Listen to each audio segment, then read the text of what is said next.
নমস্কার। এখন আছি আমরা লামাহাটা, যেটা দার্জিলিং শহর থেকে প্রায় 23 কিলোমিটার দূরে অবস্থিত এবং এটির কাছে কাকদাও খুব কাছাকাছি বা সেটাও খুব কাছাকাছি। এটা লামাহাটা মেনলি যেটা প্রসিদ্ধ সেটা হচ্ছে এখানকার পাইন বন, এবং এই লামাহাটা একটি শান্ত ও মনোরম পাহাড়ি গ্রাম, যা বর্তমানে একটি জনপ্রিয় ইকো ট্যুরিজম কেন্দ্র হিসাবে পরিচিত হয়েছে। এই হচ্ছে পাইন বন এবং প্রচুর এখানে টুরিস্ট এসছে। এখানে নেপালিদের ড্রেস পরে বিভিন্ন ধরনের ছেলে মেয়েরা ছবি তুলছে। খরচা খুবই কম, মাত্র 50 টাকা।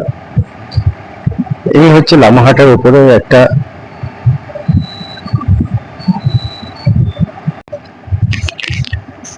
লামাহাটে একটা পাহাড়ের মাথায় একটা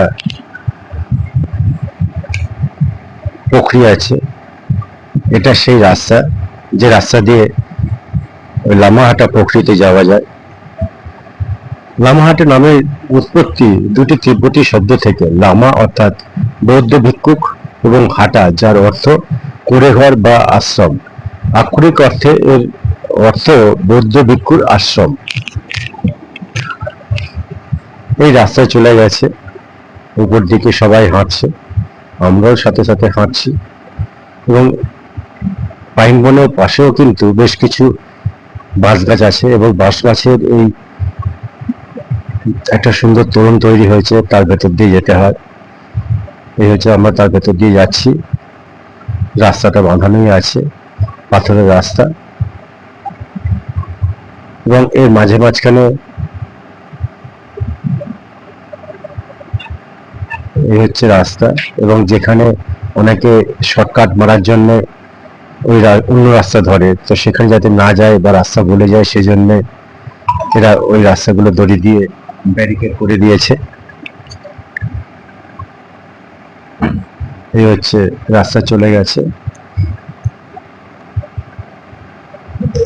এই লামাহাটার আমরা প্রায় টপে চলে এসেছি, লামাহাটা টপ। এখানে একটি চায়ের দোকান আছে।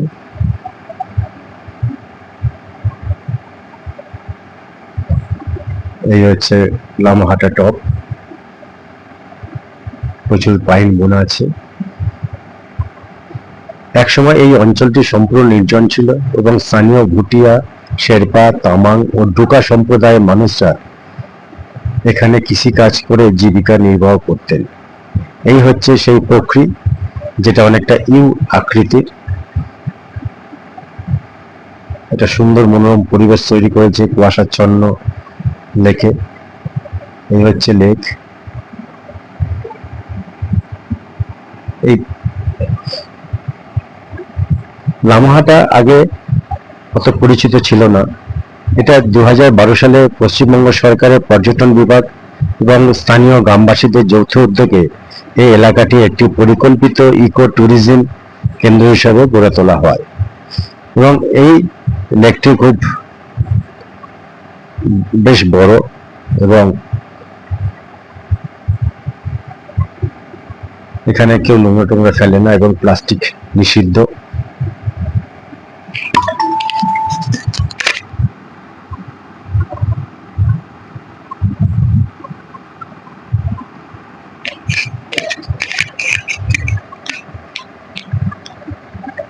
এটা প্রায় 5700 থেকে 6800 ফুট উঁচুতে অবস্থিত এই গ্রামটি তার প্রাকৃতিক সৌন্দর্য, পাইন বন, কাঞ্চনজঙ্ঘা অপরূপ দৃশ্যের জন্য।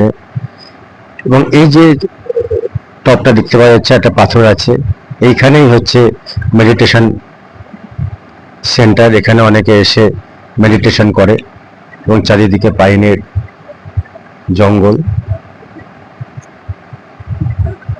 এবং এখানে প্রচুর রঙিন অর্কিড দেখতে পাওয়া যায়, নানান পাহাড়ি ফুলের বাগান। এই হচ্ছে টপ, যেখানে বসে অনেকেই মেডিটেশন করে। এই সেই টপটা, আমি টপের দিকে যাচ্ছি এগিয়ে। সত্যি এখানে বসে মনোসংযোগ করা যায় অনেক কিছু ব্যাপারে। এখান থেকেই কাঞ্চনজঙ্ঘা দেখতে পাওয়া যায়, কিন্তু যেহেতু চারিদিকে কুয়াশার ফলে কিছুই দেখতে পাওয়া যাচ্ছে না। আমরা তাই এই মেঘে ঢাকা পাইন বনের ভেতর দিয়ে হাঁটা, এটাই খুব ভালো লাগছে।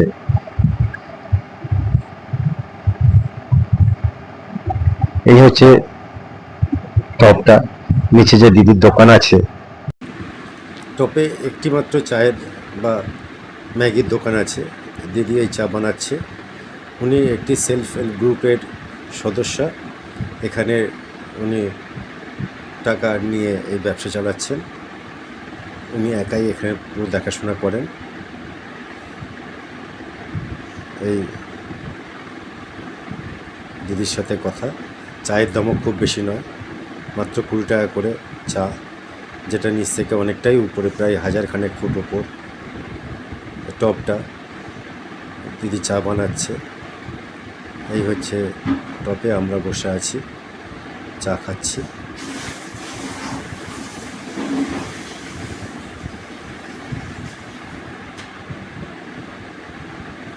এই আমাদের নামার রাস্তা, আমরা নামছি।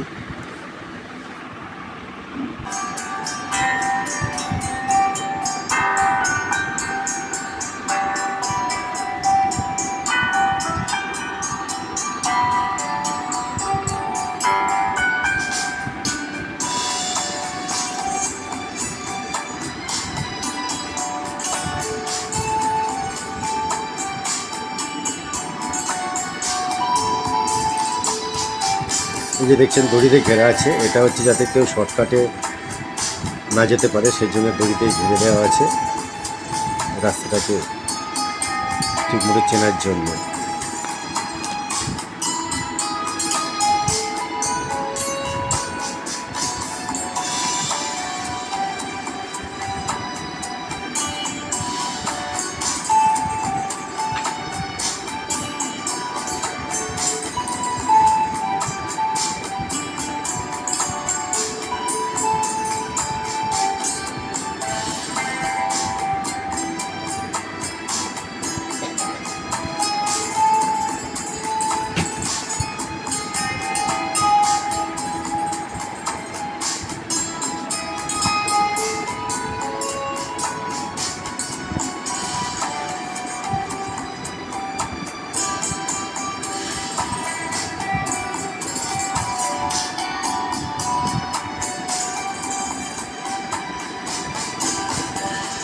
এটাই নামহাটা, যেখানটায় গাড়ি থেকে নামিয়ে দেয়, সেখান থেকে এই পুকুরটা প্রায় 1000 ফুট উপরে।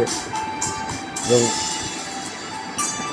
প্রথমে বোঝা যাবে না এই রাস্তাটা কোন দিকে আছে, কিন্তু কিছুক্ষণ যাওয়ার পর দেখা যাবে একটা অ্যারো মার্ক দেওয়া আছে, যেখান থেকে উপরে যাওয়ার রাস্তাটা দেখানো আছে। যদি ভিডিওটি দেখতে ভালো লাগে তাহলে অবশ্যই শেয়ার, সাবস্ক্রাইব করবেন এবং কমেন্টস করবেন। ধন্যবাদ।